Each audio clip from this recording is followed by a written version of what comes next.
All right. So, what was being in your 20s like? My 20s, I don't know, it was kind of in the 80s era. So what I did, a lot of times I would like really focus on music. I played music and I sang.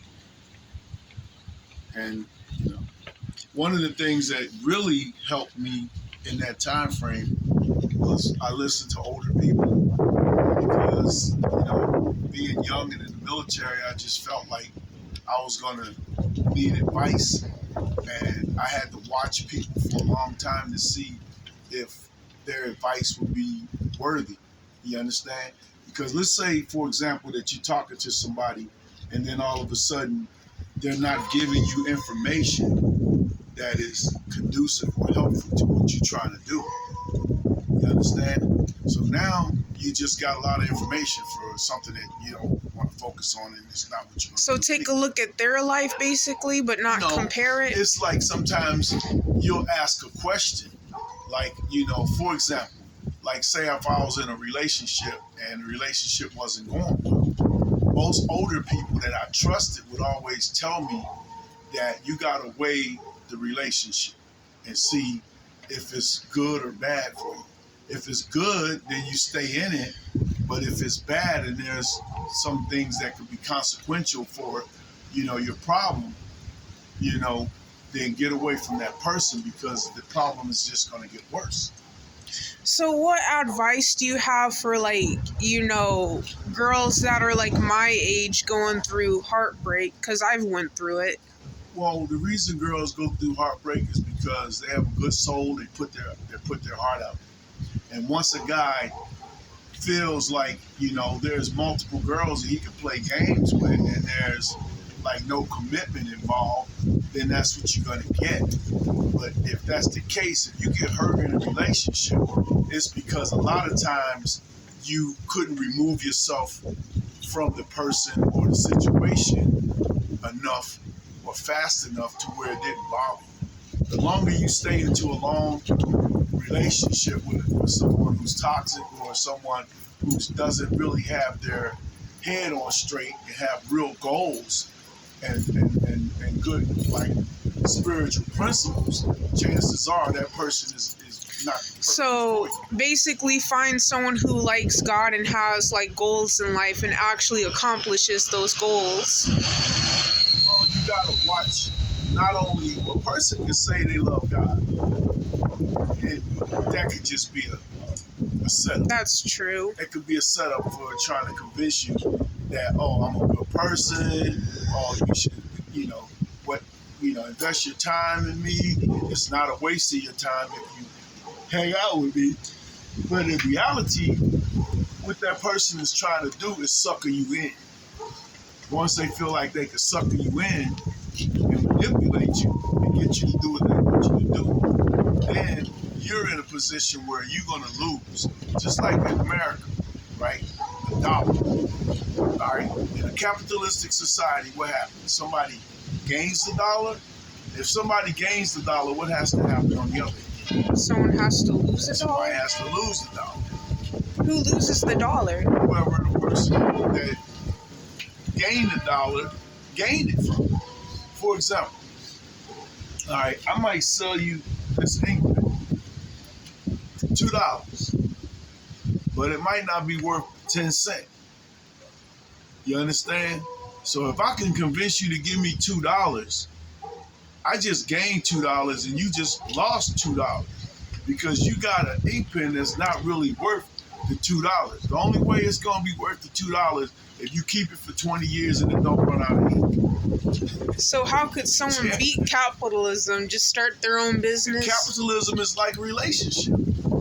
I hate to say it that way, but it's truly like a relationship. If you're in a relationship, you want to gain something in that relationship. If nothing else, you want to gain love and respect, which costs nothing. Is it because I'm with the wrong guys? Because the guys, all my exes or whatever you want to call it, all the guys that I used to associate myself with, they were often, broke. They didn't have like a car. You was gravitating to these guys, and you met them most of the times probably on social media, right? Yeah. Yes or no? Okay. So if you meet a guy on social media, guess what? Chances gonna are use he's you. talking to several women, and he's trying to get over on all of them. And they try to take advantage of the ones that actually have jobs and cars. Well, look at the last relationship I was in. No real job. Nope. He No didn't have car. a job, didn't have a car, Okay, and live with people. Okay, but my point is, where can you go with a person like that who wants to smoke weed all day? All right, he's in Job Corps and got kicked out of Job Corps, committing crimes, committing all kind of, atrocities that could probably put him in jail for the rest of his life if he keep it up.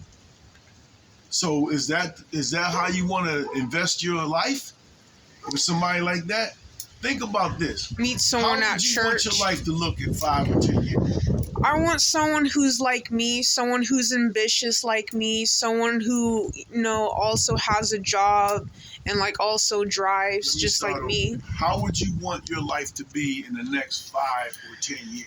I want to have my own business and have my a bigger home for myself to provide and a nicer car. Hold up for a minute. All right, that's great. But if you get the wrong guy, chances are that'll never happen. None of those dreams you have. Because some people are dream killers.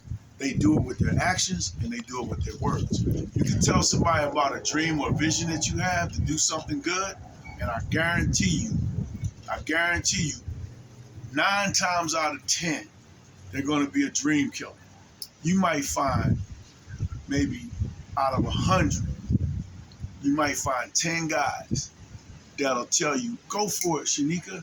You can do it. You're smart. You got all kind of desire to do well in life. You can do it.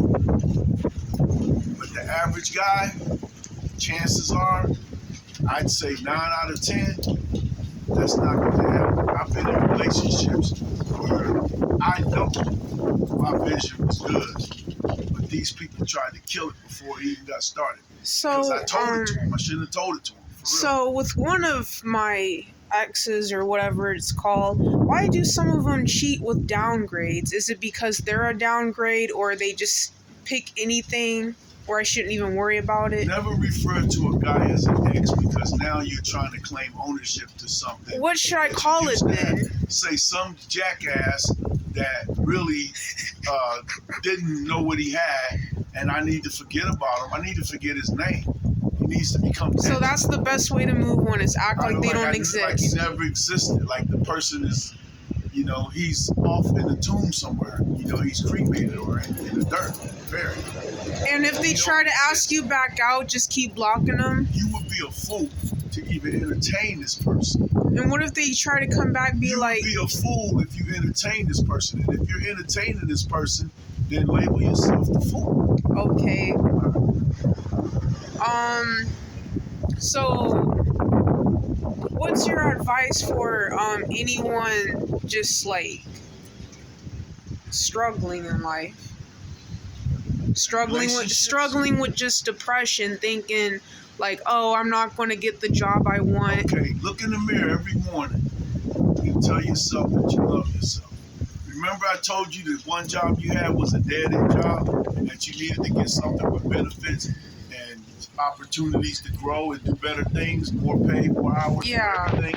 And it seemed like I was pushing you away from something comfortable, right? Yeah, I was settling for less, Right. thinking it was better. Right. And now I work out a job I actually Right. like. Okay, so now that's my point.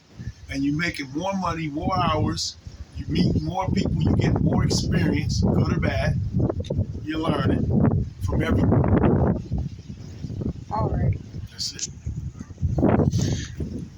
That's good, because I'm running out of storage.